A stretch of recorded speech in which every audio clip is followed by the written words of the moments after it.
वो चाय का कप उठाकर बालकनी की तरफ गया तो बाहर तेज बारिश में भीगती हुई उस लड़की को देखकर हैरान हो गया। वो अब तक यहीं रुकी हुई है। वो बड़बड़ाया, फिर अपना कप साइड पर रखकर तेजी से नीचे उतरा और हॉल में आकर जोर से अपने नौकर को पुकारा। जी साहब, नौकर पास आकर बोला। वो लड़की अभी तक यहां क्यों खड़ी है? मैंने तो कहा था कि उसे अभी यहां से भेज दो, वो सख्त आवाज में बोला। साहब, मैंने कोशिश की, लेकिन मैडम बाहर ही खड़ी भीग रही हैं और जाने को तैयार नहीं। उनका कहना है कि जब तक आप उनकी बात नहीं सुनेंगे तब तक वो यहां से नहीं जाएंगी। नौकर ने कहा तो विक्रम के चेहरे पर गुस्सा और बढ़ गया। आज जब वो ऑफिस से निकल रहा था तो पार्किंग में एक लड़की ने आकर उससे जरूरी बात करने को कहा था। उसने उसे मैनेजर से मिलने को कहा और घर की तरफ चल दिया, लेकिन वो लड़की उसका पीछा करते हुए घर तक आ गई और यहां भी मिलने की जिद करने लगी। उसने गार्ड से कहकर उसे बाहर भेजने को कहा था, मगर वो पिछले 3 घंटे से बारिश में भीग रही थी। वो माथा सहलाते हुए इधर उधर घूमने लगा। जाओ, उसे अंदर बुला लो, उसने आखिरकार कहा। नौकर वापस मुड़ा। थोड़ी देर बाद वो भीगी हुई अंदर आई और उसके कपड़ों से पानी टपक कर कालीन पर गिर रहा था। विक्रम को यह बिल्कुल अच्छा नहीं लगा। उसने कहा, ऐसा करो, मेरी नौकरानी के साथ मेरी बहन के कमरे में जाओ और वहां से कोई ड्रेस बदल लो, फिर हम आराम से बात करेंगे। ये कहकर वो अपने कमरे की तरफ चला गया। क्या अजीब आदमी है। अगर 2 मिनट सुन लेता तो क्या हो जाता, और अब मुझे कपड़े बदलने पड़ेंगे, फिर इनसे बात करनी होगी। बड़े राजकुमार बने घूमते हैं। वो मन में बड़बड़ाती हुई नौकरानी के साथ बड़े कमरे में पहुंची। कपड़े बदलने के बाद वो अपने लंबे बालों को खोलकर सुलझा रही थी कि तभी दरवाजे पर खटखटाहट हुई और विक्रम अंदर आ गया। वो घबराकर अपनी ओढ़नी ढूंढने लगी और फिर जल्दी से हाथ में पकड़े तौलिए से खुद को ढक लिया। अरे, बिना पूछे कैसे अंदर आ सकते हो तुम? वो गुस्से में बोली तो विक्रम, जो उसे घूर रहा था, सिर झटक कर रह गया। फिर वो आराम से सोफे पर बैठकर सिगार पीने लगा। वो अपने कंधों पर ओढ़नी डालकर उसके सामने बैठ गई कि तभी दरवाजा फिर खुला और एक बुजुर्ग औरत अंदर आई। उनके चेहरे पर खुशी थी। वो जल्दी से स्नेहा की नजर उतारने लगी। दोनों ये देखकर हैरान होकर एक दूसरे को देखने लगे। नानी माँ, ये क्या कर रही हो? विक्रम ने सख्त आवाज में कहा। चुप रहो, तुम बेशर्म हो। जरा भी शर्म नहीं आई कि अपनी बूढ़ी नानी को बता देते कि खुद के लिए लड़की चुनकर ले आए हो। वैसे मुझे तो बहुत अच्छी लग रही है, वो स्नेहा की नजर उतारते हुए बोली। नानी माँ, आपको गलत फहमी हुई है, ऐसा कुछ नहीं है। प्लीज इस वक्त बाहर जाओ, मुझे बिजनेस की बात करनी है। विक्रम ने गुस्से को दबाते हुए कहा। ठीक है, जा रही हूं, लेकिन जाते जाते इसे मेरे कमरे में ले आना, मुझे बहुत जरूरी बात करनी है। वो कहती हुई चली गई। विक्रम ने गहरी सांस ली और फिर स्नेहा की तरफ मुड़ा। प्लीज जो कहना है जल्दी कहो, मुझे एक जरूरी मीटिंग की तैयारी करनी है। वो उखड़े हुए बोला। मुझे भी कोई शौक नहीं है तुम्हारा समय बर्बाद करने का। मेरे पास भी फालतू समय नहीं है। अगर तुम ऑफिस के बाहर 5 मिनट रुककर सुन लेते तो इतनी झंझट नहीं होती और मैं भी समय पर घर पहुंच जाती। मेरे भाई मेरा इंतजार कर रहे होंगे, स्नेहा ने मुंह बनाकर कहा। जो कहना है जल्दी बोलो, तुम्हारे पास सिर्फ 10 मिनट हैं, उसके बाद मैं चला जाऊंगा। विक्रम बोला। मुझे तो बस 2 मिनट लगेंगे। असल में मुझे अपने कॉफी हाउस के बारे में बात करनी है जो तुम्हारे स्टारलाइट रिजॉर्ट के साथ जुड़ा हुआ है। तुम्हारी टीम ने हमारी उस जमीन को गैर कानूनी बता दिया है, जबकि ऐसा कुछ नहीं है। हमने वो जमीन पिछले साल खरीदी थी। तुम पैसे के दम पर कुछ भी कर सकते हो, लेकिन कभी सोचते नहीं कि इसमें किसी का सपना जुड़ा है, किसी की मेहनत है और किसी का आने वाला भविष्य दांव पर लगा है। तुम्हें पता है, हमने उस कॉफी हाउस पर 5 साल की मेहनत की है और अब उसका एक नाम है और तुम उसे एक झटके में खत्म करना चाहते हो। वो सख्ती से बोलती गई। बात खत्म हो गई। मेरी जवाब ये है कि जो हो रहा है होने दो और अपना कॉफी हाउस कहीं और बना लो। तुम्हें जितने पैसे चाहिए दूंगा। इस पर स्नेहा गुस्से में बोली। हम क्यों कहीं और जाएं? हमारा कॉफी हाउस वहीं चल रहा है और बहुत अच्छा चल रहा है। देखो सर, तुम्हारे रेस्टोरेंट में दूसरे व्यंजन होते हैं और हमारे कॉफी हाउस में मिठाइयां और चाय कॉफी होती है। तो समस्या क्या है? अगर हम भी वहीं रहें तो तुम्हें कोई नुकसान नहीं होगा, विक्रम सख्ती से बोला। मैं ऐसा नहीं चाहता। मुझे कोई नुकसान पहुंचा भी नहीं सकता। वो कॉफी हाउस मेरे बड़े रिजॉर्ट की सुंदरता बिगाड़ रहा है, इसलिए मैं उसे हटाना चाहता हूं। और चाय कॉफी की बात तो उससे बेहतर मेरे रेस्टोरेंट में मिलती है। मैंने सबसे अच्छे शेफ रखे हैं और मेरे रिजॉर्ट में विदेशी लोग भी ज्यादा आते हैं।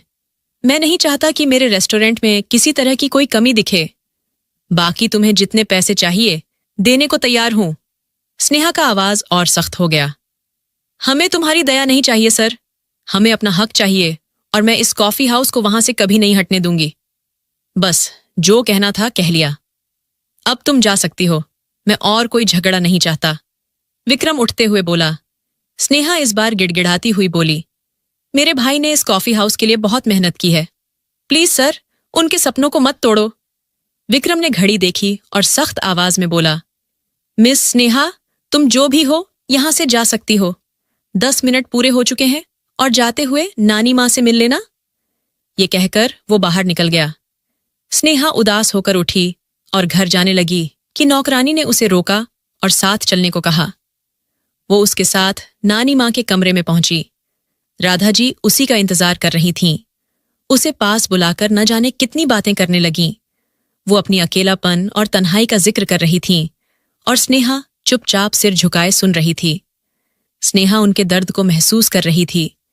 तभी राधा जी ने एक मखमली डिब्बा उठाया और उसमें से एक जोड़ी चूड़ियां निकालकर स्नेहा के हाथों में पहना दी।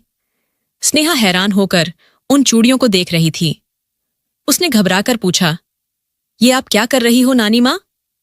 तभी अंदर आते हुए विक्रम भी हैरान रह गया। राधा जी बोली, ये मेरी बहू की निशानी है। जब वो आई थी मैंने इन्हें पहनाया था, मगर किस्मत को कुछ और मंजूर था और वो दुनिया से चली गई। ये चूड़ियां मेरे पास लौट आईं। आज मैंने इन्हें अपनी बहू की बहू को दे दिया है। तुम मेरे विक्रम की बीवी हो। उनकी बात सुनकर विक्रम और स्नेहा दोनों हैरान रह गए। विक्रम गुस्से से पास आया और चिल्लाते हुए बोला, इन्हें अभी उतारो। उसने जबरदस्ती स्नेहा के हाथ से चूड़ियां उतार लीं और चीखा, अब यहां से निकल जाओ। तुम जैसी सस्ती लड़कियां जब कुछ और नहीं मिलता तो अमीर लड़कों को फंसाने के लिए ड्रामा करती हो। बाहर निकलो यहां से। उसकी बात सुनकर स्नेहा की आंखें नम हो गईं। वो जल्दी से उठी और रोती हुई वहां से चली गई। राधा जी गुस्से से बोली, ये क्या तरीका था बहू से बात करने का? विक्रम तमतमा कर बोला, बहू नहीं है वो, सड़क चलती लड़की है जो यहां भीख मांगने आई थी और तुम उसे इस घर की बहू बनाने की सोच रही हो। उसकी आवाज में नफरत साफ झलक रही थी। राधा जी का चेहरा उतर गया। उन्होंने आह भरते हुए कहा, मुझे लगा तुम्हारी कोई दोस्त है जिससे शादी करना चाहते हो। जाओ यहां से। अब मैं तुमसे बात नहीं करूंगी। कितनी अच्छी लड़की थी और तुमने उसे घर से जाने दिया। मैं कुछ नहीं खाऊंगी पीऊंगी जब तक तुम शादी नहीं करोगे, वो चीख कर बोली। विक्रम होंठ सिकोड़ कर रह गया। चूड़ियां मेज पर रखकर अपने कमरे की तरफ चला गया। अगले दिन सुबह जब वो नाश्ते की टेबल पर आया तो नौकरानी ने बताया, साहब नानी माँ ने न तो रात का खाना खाया है और न ही अब खाने को तैयार हैं। विक्रम झुंझलाता हुआ उनके कमरे में आया और बोला, ये सब क्या है नानी माँ? तुम इतनी जिद क्यों कर रही हो? विक्रम झुंझुलाकर बोला, तुम्हें अच्छी तरह पता है कि मैं ये क्यों कर रही हूं। 32 साल के हो गए हो और अभी तक शादी करने का कोई इरादा ही नहीं है। एक तुम हो और एक तुम्हारी बहन जो 28 साल की होने वाली है और उसे भी कोई फिक्र नहीं कि शादी करनी है। बस तुम लोग बिजनेस बढ़ाते जाओ और घर का क्या होगा? सोचा भी है? मुझे वो लड़की पसंद आई है। बस उसी को मेरी बहू बनाकर लाओ, वरना मैं खाऊंगी पीऊंगी ही नहीं। राधा जी गुस्से से बोली। विक्रम ने गहरी सांस ली और उनके पैरों में बैठ गया। ठीक है, जो तुम चाहोगी वही होगा। अब प्लीज खाना खा लो, उसने गुजारिश की। राधा जी ने शक भरी नजर से उसे देखा। मैं सच कह रहा हूं, विक्रम जल्दी बोला। उनकी आंखों का जवाब पाकर वो खुश हुई और उनके साथ चल दी। नाश्ते के बाद विक्रम रिजॉर्ट पहुंचा और सीधे साथ बने कोजी कॉर्नर कॉफी हाउस की तरफ चला गया। अंदर गया तो उसकी उम्र का ही एक लड़का काउंटर पर बैठा था। मैं विक्रम हूं, मुझे स्नेहा से मिलना है, उसने कहा। वो लड़का चौंका और बोला, ओह, तो तुम हो स्टारलाइट रिजॉर्ट के मालिक मिस्टर विक्रम। तुमसे मिलने की बड़ी चाहत थी। खुशी हुई मिलकर। मैं स्नेहा का भाई रोहन हूं। उसने हाथ बढ़ाया। विक्रम ने मन से नहीं लेकिन हाथ मिलाया और काउंटर से टेक लगाकर उसे देखने लगा। कैसा आदमी है, खुद बहन को आगे करता है और ये खुद यहां काउंटर पर बैठा है। वो मन में चिढ़ गया। तभी रोहन बोला, लो आ गई स्नेहा। विक्रम तुरंत उसकी तरफ ध्यान देने लगा। जी बोलो। स्नेहा पास आई और तीखी आवाज में बोली, बैठकर बात करें। विक्रम ने इधर उधर देखते हुए कहा। स्नेहा ने रोहन से कहा, भाई 2 कप कॉफी भेज दो, मैं इन्हें मेहमान कमरे में ले जा रही हूं। कहकर वो विक्रम के साथ छोटे केबिन में चली गई। विक्रम ने ताने से कहा, इस छोटे से कॉफी हाउस की वजह से तुम मुझसे लड़ने आई थी। स्नेहा गुस्से से तिलमिला उठी। छोटा हो या कुछ भी, मगर जो चीज तुम्हारे लिए मामूली हो वो दूसरे के लिए पूरी जिंदगी की मेहनत हो सकती है। ये मेरे भाई की कमाई है। विक्रम हंसते हुए बोला, बड़ा मजबूत भाई है तुम्हारा, जो खुद यहां बैठा है और तुम्हें दूसरों के घर भेजता है। उसका ताना स्नेहा को और गुस्सा दिला गया। तुम अपनी हद में रहो मिस्टर विक्रम। वो भड़क कर बोली, चलो छोड़ो ये सब, अब असली बात करते हैं। विक्रम गंभीर होकर बोला, जी बोलो। स्नेहा ने आराम से कहा, तुम्हारे भाई को अपने कॉफी हाउस में जगह दे देता हूं और जितना यहां से वो कमाते हैं उससे ज्यादा पगार दूंगा। विक्रम बोला, नहीं, साफ इनकार है। स्नेहा ने सख्त आवाज में कहा। विक्रम ने दूसरा दांव चला। ठीक है, तुम्हारे भाई को अपने रिजॉर्ट के 31% हिस्सेदार बना देता हूं। उसकी बात सुनकर स्नेहा चौंक गई। क्या कह रहे हो तुम? हाँ, मेरे रिजॉर्ट में भी एक कॉफी एरिया है जहां लोग कॉफी चाय का मजा लेते हैं। वहां तुम्हारा भाई सब संभालेगा और मुनाफा उसका होगा। यानी कोजी कॉर्नर कॉफी हाउस मेरे रिजॉर्ट का हिस्सा बन जाएगा। विक्रम आराम से बोला। स्नेहा ने घूरते हुए कहा, इस मेहरबानी का कारण बताओ। विक्रम मुस्कुराकर बोला, जरूरी थोड़ी है कि मैं इसके बदले कुछ मांगू ही। तुम्हें ऐसा ही लगता है। ओ प्लीज, मेरे सामने ये ड्रामा करने की जरूरत नहीं है। तुम जैसे लोगों को मैं अच्छे से जानती हूं। ये दुनिया बहुत मतलबी है। स्नेहा कड़वाहट से बोली, तुम्हारा कोई मतलब होगा, तभी तो इतनी बड़ी ऑफर कर रहे हो, वरना तुम लोग तो अपना थूका हुआ भी किसी को न दो। जो भी दिमाग में है उसे जल्दी बताओ। स्नेहा तुनक कर बोली, मैं तो तुम्हें समझा ही रहा था, लेकिन तुम तो काफी समझदार हो। विक्रम ने कॉफी का लंबा घूंट लेते हुए कहा। स्नेहा सिर झटक कर खड़ी हो गई। असल में मेरी नानी को तुम बहुत पसंद आई हो। उन्होंने कल रात और आज सुबह भी खाना खाने से मना कर दिया और साफ कह दिया कि जब तक तुम उनकी बहू नहीं बनोगी वो खाना नहीं खाएंगी। इसी वजह से मैं चाहता हूं कि कुछ महीनों के लिए तुम मुझसे शादी कर लो। फिर अगर तुम्हें कोई और पसंद आ गया तो मैं खुद तुम्हारी शादी उससे करवा दूंगा।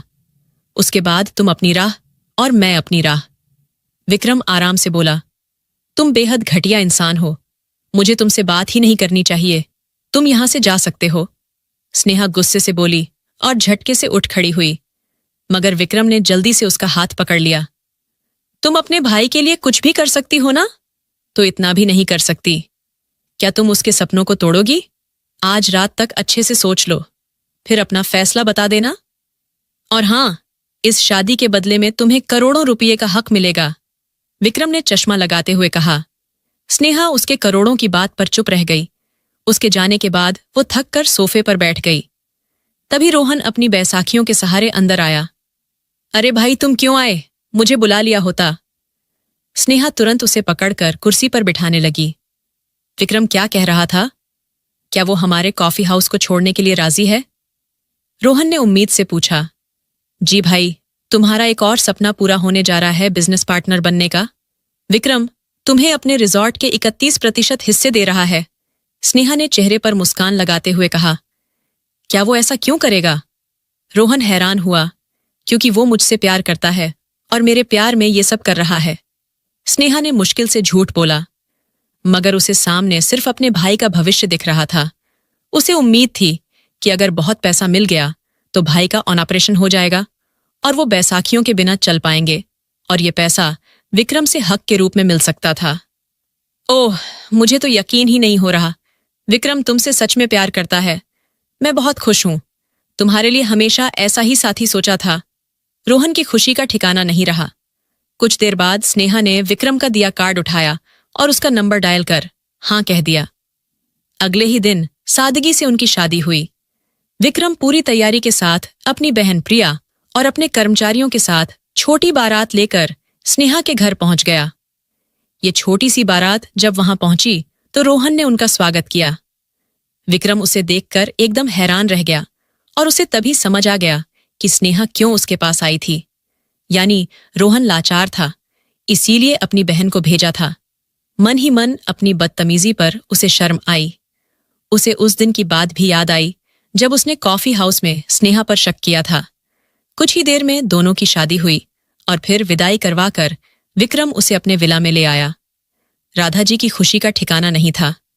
थोड़ी रस्मों के बाद स्नेहा को कमरे में भेज दिया गया और विक्रम अपने जरूरी काम निपटाने के लिए स्टडी रूम में चला गया। कमरे में अकेली बैठी स्नेहा इधर उधर देखने लगी। कमरा बहुत खूबसूरती से सजाया गया था। दीवारों पर सफेद पेंट के साथ नीला टच था और एक तरफ कांच का स्लाइडिंग दरवाजा था जो छज्जे की तरफ खुलता था। उस पर सफेद डिजाइन वाले पर्दे लगे थे।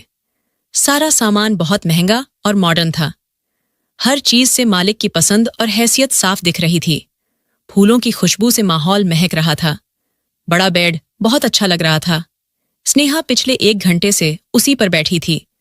दुल्हन के रूप में वो बहुत सुंदर लग रही थी, मगर लगातार रोने से उसकी नाक और आंखें लाल हो गई थीं।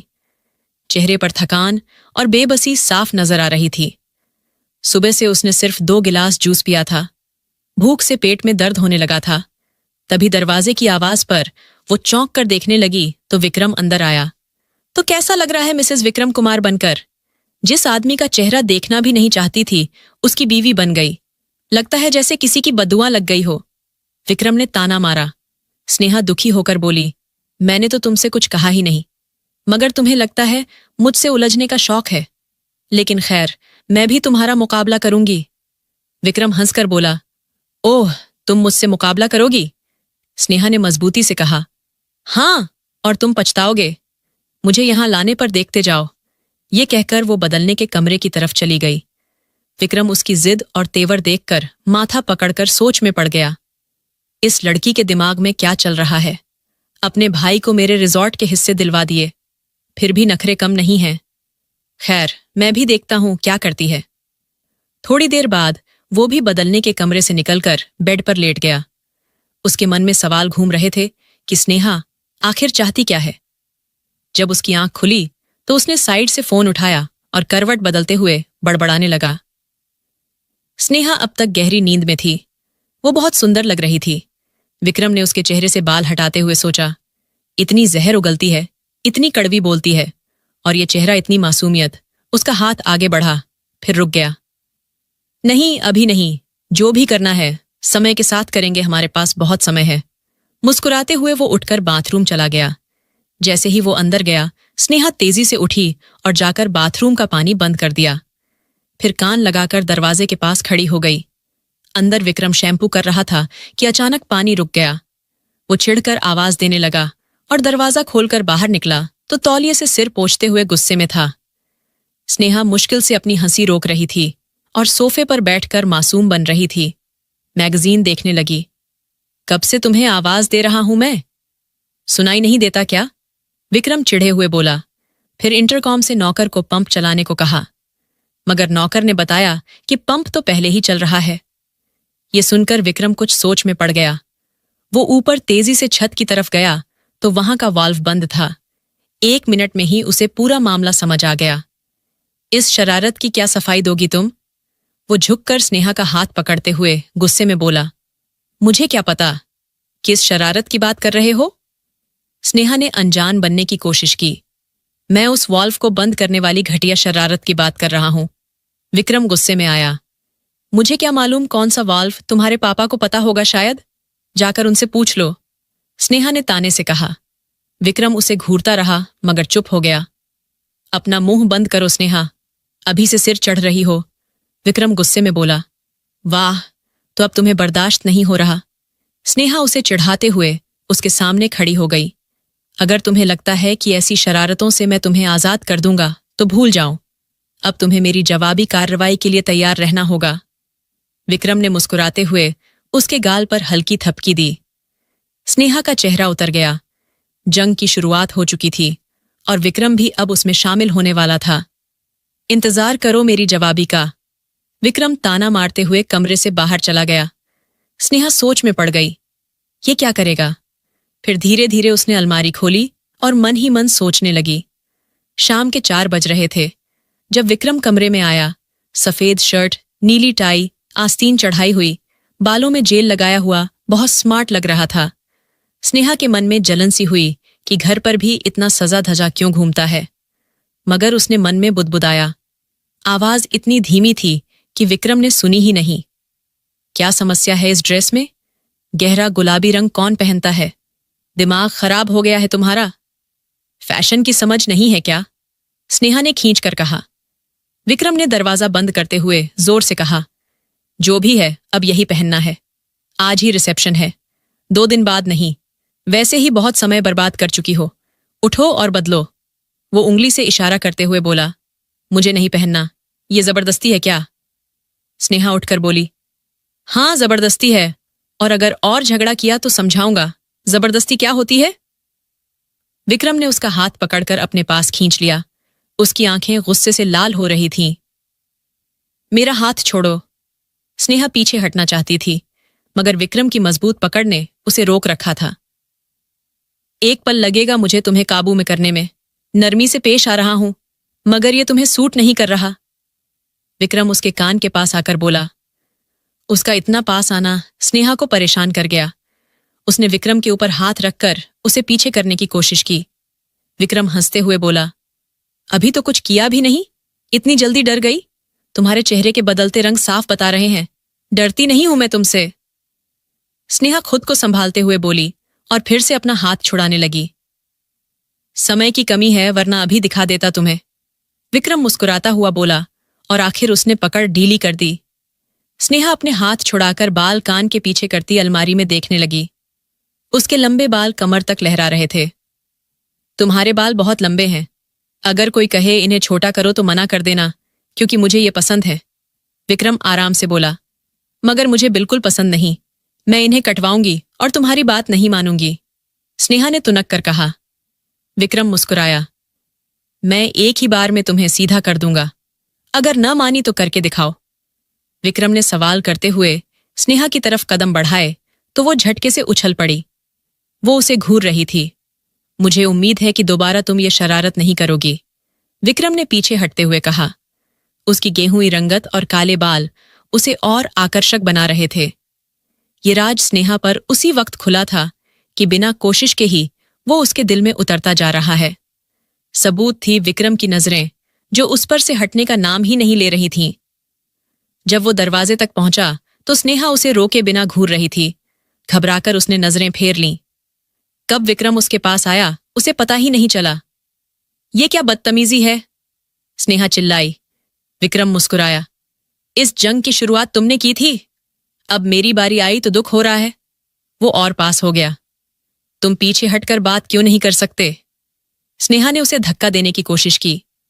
नहीं, बात यह है कि विक्रम उसके और पास आया। मिस्टर विक्रम दूर हटो, स्नेहा तंग आकर बोली। उसकी आंखें गुस्से से भरी थीं, मगर विक्रम को फिक्र नहीं थी। क्या है तुम्हें? स्नेहा झल्लाकर बोली। विक्रम मासूम बनकर बोला, असल में मेरे गले में खराश है, आवाज धीमी निकल रही है, इसीलिए तुम्हारे इतने पास आकर बोलना पड़ रहा है। वो जानबूझकर उसे चिढ़ाने लगा। पागल समझा है क्या? स्नेहा घूमकर उसकी तरफ देखी ही थी कि उसका चेहरा विक्रम से टकरा गया। आज इतनी सुंदर क्यों लग रही हो? विक्रम ने धीमे से उसके चेहरे को देखा। स्नेहा भागना चाहती थी, मगर वो उसे जाने नहीं दे रहा था। अपनी हद में रहो विक्रम, स्नेहा ने धीमी आवाज में कहा और उसे धक्का देने लगी। विक्रम मुस्कुराता हुआ मुड़ा ही था कि तभी दरवाजे से प्रिया अंदर आई। हाय भाई, प्रिया ने आते ही विक्रम को गले लगाया। फिर वो स्नेहा की तरफ बढ़ी और मुस्कुराकर बोली, मैं प्रिया हूं, विक्रम की बहन। और तुम तो भाभी हो, लेकिन इतनी छोटी हो कि यकीन ही नहीं होता। वो हंसते हुए बोल रही थी, मगर उसकी आंखों में कहीं छिपा दर्द झलक रहा था। थोड़ी देर बातें करके सब बाहर आ गए और रिजॉर्ट के लिए निकल पड़े।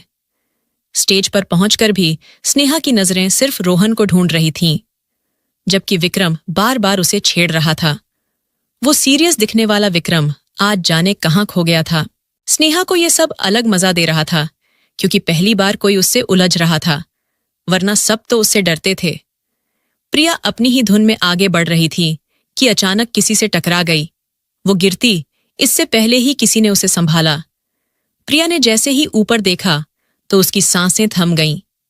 सामने वही शख्स खड़ा था जिसे देखकर सालों पहले उसने खुद पर काबू खो दिया था।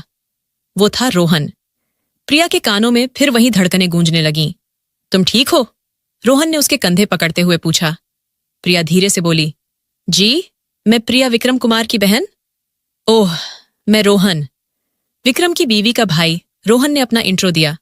रोहन की बैसाखियों पर उसकी नजर पड़ी। प्रिया जैसे अपनी सांस लेना भूल गई थी, फिर खुद को संभालकर एक तरफ हो गई। रोहन विक्रम से मिलने के बाद अपनी बहन स्नेहा के पास जाकर स्टेज पर बैठ गया। बहन भाई आपस में बातें कर रहे थे और प्रिया बस चुपचाप रोहन को ही देखती रही।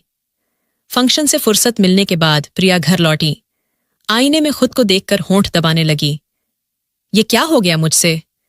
क्या सालों पहले हुए एक्सीडेंट की वजह से रोहन आज बैसाखियों के सहारे चल रहा है? क्या उसी हादसे की वजह से वो इस हाल में है? वो खुद से सवाल कर रही थी। फिर सिर झटक कर सोने की कोशिश करने लगी, मगर नींद कहाँ आती। उसे 5 साल पुराना हादसा याद आ गया। वो अपने दोस्तों के साथ स्पोर्ट्स कार में तेज स्पीड से जा रही थी। अचानक सामने फूल बेचने वाला एक हैंडसम लड़का दिखा। रोहन उसे देखकर जैसे प्रिया का ध्यान भटक गया और कार सीधी उसी से टकरा गई। रोहन सड़क पर उलटा गिरा और बेहोश हो गया। प्रिया डर के मारे दोस्तों की बात मानकर कार भगाकर वहां से निकल आई, मगर घर पहुंचकर एक पल भी चैन नहीं मिला। अगले दिन उस लड़के के बारे में पता करने गई, मगर कुछ हाथ नहीं लगा। आसपास के लोगों ने बस इतना बताया कि उसे एम्बुलेंस में डालकर किसी अस्पताल ले गए, मगर कौन सा अस्पताल ये किसी को नहीं पता। प्रिया कई दिन तक उसे ढूंढती रही कि एक बार माफी मांग सके, लेकिन नाकाम रही। और अब 5 साल बाद उसे सामने देखकर साफ था कि उसके अपंग होने में उसी हादसे का हाथ है। प्रिया घंटों तक रोती रही कि तभी दरवाजा खुला और स्नेहा अंदर आई।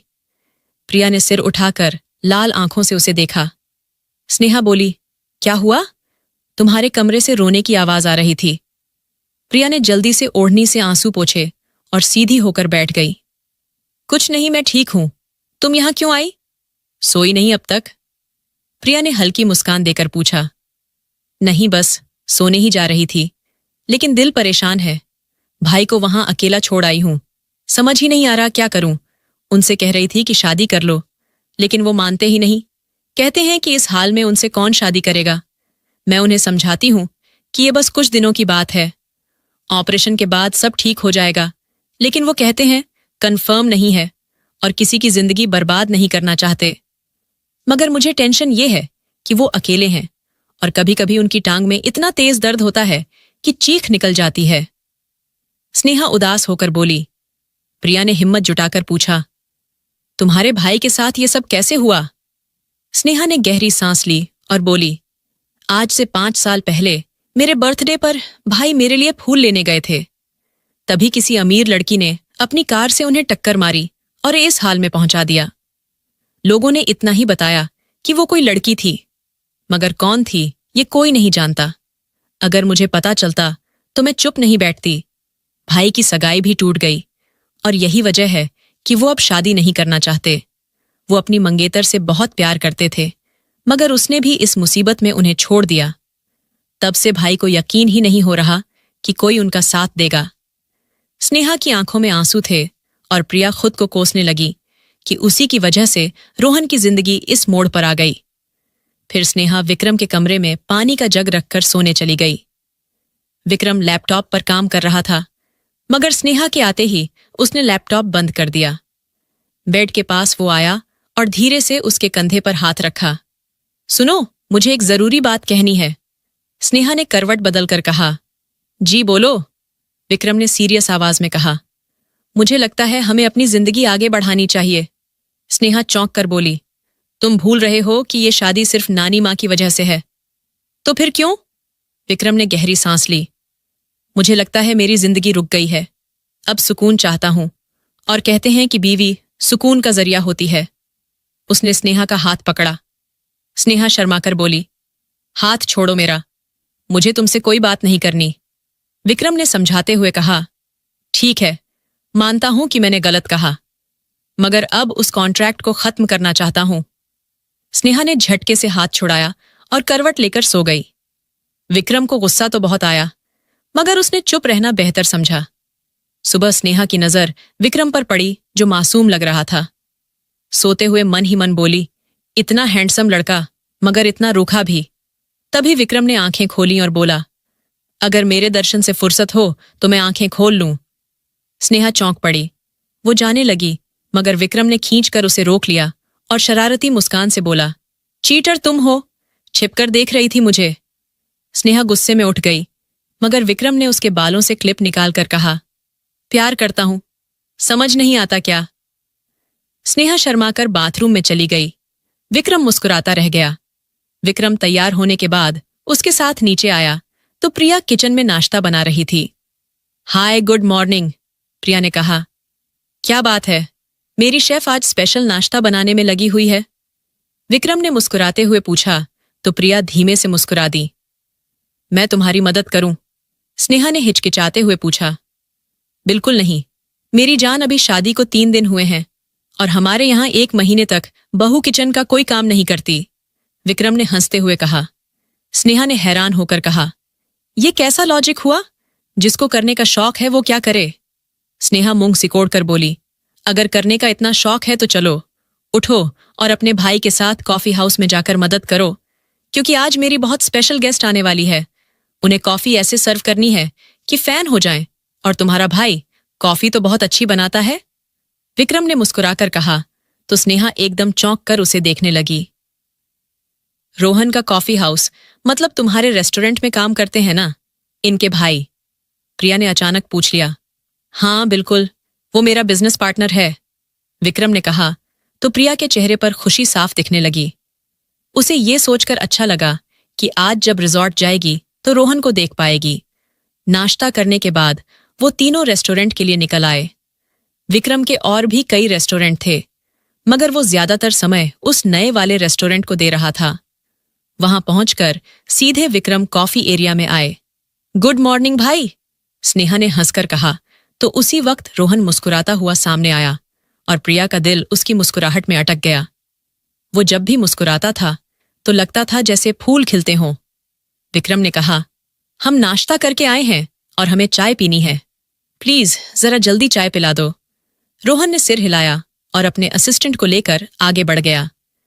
थोड़ी देर बाद असिस्टेंट चाय की ट्रे लेकर आया। चारों वहीं बैठकर चाय पीने लगे, लेकिन प्रिया की नजरें बार बार रोहन पर ही अटक जातीं, और ये बात रोहन ने भी अच्छे से नोट कर ली थी। आखिर एक नजर बार बार तुम्हें देखे तो तुम कैसे इग्नोर कर सकते हो? कुछ देर बाद विक्रम और प्रिया ऑफिस की तरफ चले गए और रोहन और स्नेहा वहीं बैठकर बातें करने लगे। तुम्हारी ननद के साथ कोई प्रॉब्लम है क्या? रोहन ने पूछा तो स्नेहा चौंक कर उसे देखने लगी। क्या मतलब? मैं समझी नहीं। स्नेहा ने कहा, मतलब ये कि प्रिया मुझे ऐसे देखती है जैसे मेरे चेहरे में कुछ ढूंढ रही हो, और मुझे उसकी आंखों में अजीब सा दर्द नजर आता है। रोहन ने एक नजर में ही प्रिया के चेहरे की थकान पढ़ ली थी। स्नेहा ने धीमे से कहा, तुम सही कह रहे हो, उसे कोई तो दुख है। मैंने भी उसे रात को बहुत रोते हुए देखा था, लेकिन मैंने असली वजह पूछी तो उसने मुझे टाल दिया। स्नेहा के अंदाज पर रोहन हल्के से मुस्कुरा दिया और बोला, तुम तो इतनी बातूनी हो कि सामने वाला अपनी बातें भूलकर तुम्हें ही सुनने लगता है। खैर छोड़ो ये सब, मुझे बताओ तुमने क्या सोचा है? किस बारे में? स्नेहा ने उलझन से देखा। रोहन ने हंसते हुए कहा, अच्छा सॉरी, मजाक कर रहा था। लेकिन तुम ही बताओ, कौन शादी करेगा मुझसे? कोई तो होगी जो तुमसे प्यार करती होगी। स्नेहा ने सीरियस होकर कहा, काश कोई लड़की आकर कह दे कि वो तुमसे प्यार करती है। तो रोहन जोर से हंस पड़ा। तुम पूरी पागल हो, मुझ जैसे अपंग इंसान से कौन प्यार करेगा? रोहन ने कड़वी आवाज में कहा तो स्नेहा सीरियस हो गई। बोली, कोई तो होगी, और वैसे भी मैं तुम्हारा ऑपरेशन करवाने वाली हूं। अगले महीने मेरे पास पैसा है। विक्रम ने मुझे 1 करोड़ दिए हैं और तुम्हारा लाखों में ऑपरेशन हो जाएगा। फिर देखना, लड़कियों की लाइन लग जाएगी। मेरा भाई इतना हैंडसम और क्यूट है, वो हंसते हुए बोली। रोहन ने प्यार से उसके गाल पर हाथ रखकर कहा, नहीं गुड़िया, इसकी जरूरत नहीं। मैं अपना ऑपरेशन अपने पैसे से करवाना चाहता हूं। तुम्हारा पैसा तुम्हारा है और अब तुम किसी और की बीवी हो। मैंने कभी ये फर्क नहीं किया, लेकिन मैं चाहता हूं कि अपनी जिम्मेदारी खुद उठाऊं। तुम कब तक ये सब करोगी? स्नेहा मुंह फुलाकर बोली, ये बहुत गलत है भाई। मैं चाहती हूं कि तुम जल्दी पूरी तरह ठीक होकर चलने लगो। रोहन ने धीमे स्वर में कहा, तुम जानती हो ना डॉक्टर ने क्या कहा है। हो सकता है मैं चलने लग जाऊं या फिर हमेशा ऐसे ही रह जाऊं। अब तुम ही बताओ, मैं ये सब करके क्या करूंगा? मेरा मानना है मैं जैसा हूं ठीक हूं। डॉक्टर लोग वैसे भी बहुत बकवास करते हैं। विदेश से आए डॉक्टर ने क्या कहा था? वो कह रहे थे कि लंदन में ऐसे कई केस हुए हैं और वहां के लोग अब पूरी तरह नॉर्मल चल रहे हैं। हम लोग वहीं जाकर इलाज करवाएंगे। मेरे पास अभी तक उनका कार्ड पड़ा है। यहाँ के डॉक्टर पैसा कमाने की मशीन ज्यादा हैं, कभी कोई सही दवा या इलाज नहीं बताते। स्नेहा ने मुंह बनाकर कहा। रोहन ने सिर हिलाते हुए जवाब दिया, इसीलिए कह रहा हूं कि तुम अपनी जिंदगी पर ध्यान दो। मैं जब करवाना होगा करवा लूंगा। और प्लीज अब इस बारे में और बात मत करना। स्नेहा बोली, ठीक है, मैं नहीं करूंगी, लेकिन तुम्हारी शादी जरूर करनी पड़ेगी बहुत जल्द। और तुम देखना, जब लोगों को पता चलेगा कि तुम इतने बड़े रेस्टोरेंट के पार्टनर बन गए हो तो ढेरों रिश्ते आएंगे। वो तेजी से बोली तो रोहन के चेहरे पर दर्द भरी मुस्कान फैल गई। उसने कहा, सही कह रही हो, अब तो यही होगा। वैसे भी लोग सिर्फ पैसे से ही प्यार करते हैं। तभी वहां चुपचाप बातें सुन रही प्रिया उनके पास आई और बोली, तुम्हारी सोच पूरी तरह गलत है। जरूरी नहीं कि सब लोग एक जैसे हों और तुम जैसे भी हो। वैसे भी किसी को परफेक्ट लग सकते हो। प्रिया की बात पर रोहन ने हल्की ताने वाली हंसी हंस दी, जैसे खुद का मजाक उड़ा रहा हो। उसने उसकी आंखों में आंखें डालकर कहा, अच्छा, तो ऐसी बात है। तो क्या तुम शादी करोगी मुझसे? प्रिया एक पल को चुप हो गई और नजरें झुका लीं। रोहन बोला, क्या हुआ? नहीं कर सकती ना? प्रिया ने नम आंखों से उसे देखा और बोली, किसने कहा कि मैं मना कर रही हूं? मैं तो बस किसी और वजह से नजरें चुरा गई थी। रही मेरी बात तो मैं दिलो जान से तुमसे शादी करने को तैयार हूं, लेकिन शायद कुछ ऐसी बातें हैं या मेरा कोई ऐसा पास्ट है जिसकी वजह से तुम मना कर दो। रोहन ने हैरान होकर उसे देखा। उसकी आंखों में दर्द साफ दिख रहा था। रोहन बोला, सॉरी, प्लीज तुम रो मत। रोहन तुरंत टिश्यू निकालकर उसकी तरफ बढ़ा। प्रिया मुश्किल से मुस्कुराई और अपनी गीली पलकों को पोंछने लगी। स्नेहा खुशी से बोली, तुम सच में मेरे भाई से शादी करना चाहती हो? प्रिया ने फिर नजरें उठाकर रोहन को देखा और कहा, अगर ये चाहेंगे तो, लेकिन उससे पहले मुझे अपना पास्ट बताना है। स्नेहा तुरंत बोली, नहीं, उसकी कोई जरूरत नहीं है। हमें तुम्हारे पास्ट से कोई लेना देना नहीं है। लेकिन तुम ये मत भूलना कि एक अपंग इंसान के साथ जिंदगी बिताने जा रही हो। कहीं थक ना जाओ, इसलिए इमोशनल होकर फैसला मत लो। और हां, मेरी बहन पागल है, इसकी बातों में बिल्कुल मत आना। तुम तो महलों की रानी जैसी हो। हमारा घर तुम्हारे लायक नहीं है और ना ही मैं, रोहन ने कहा। प्रिया ने उसकी बात काटते हुए मजबूत आवाज में कहा, मैं तुमसे ही शादी करना चाहती हूं और मैंने पहली नजर में अगर किसी से प्यार किया है तो सिर्फ तुमसे। रोहन जो वहां से मुड़ ही रहा था, उसकी बात सुनकर अचानक रुक गया और हैरानी से प्रिया की तरफ देखने लगा। प्रिया ने दोबारा कहा, मैं सिर्फ तुमसे ही शादी करना चाहती हूं और ये मेरा कोई इमोशनल फैसला नहीं है।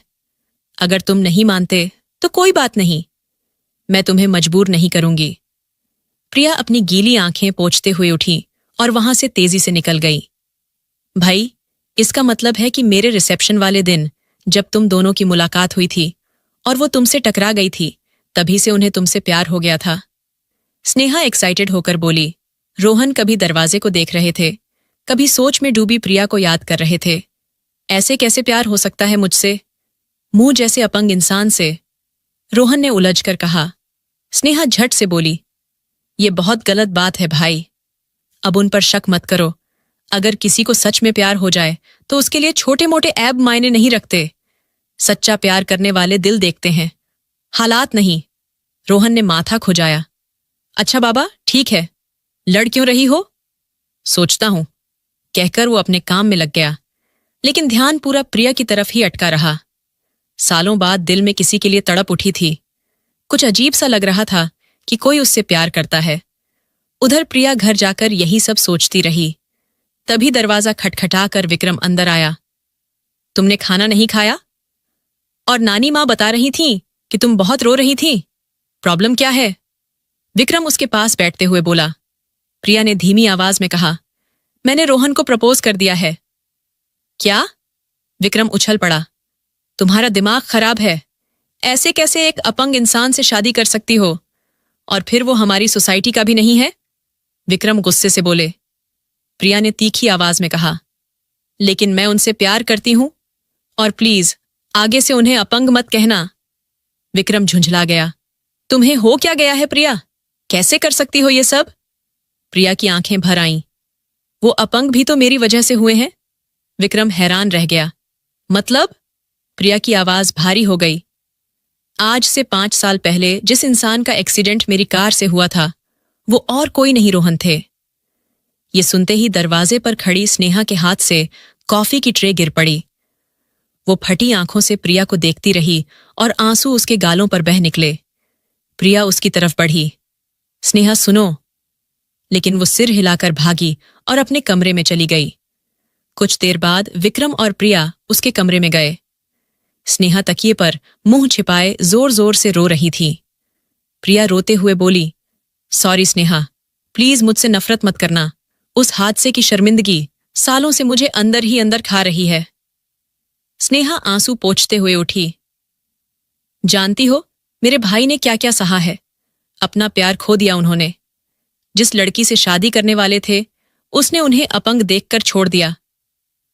2 साल तक तड़प तड़प कर जिए हैं वो।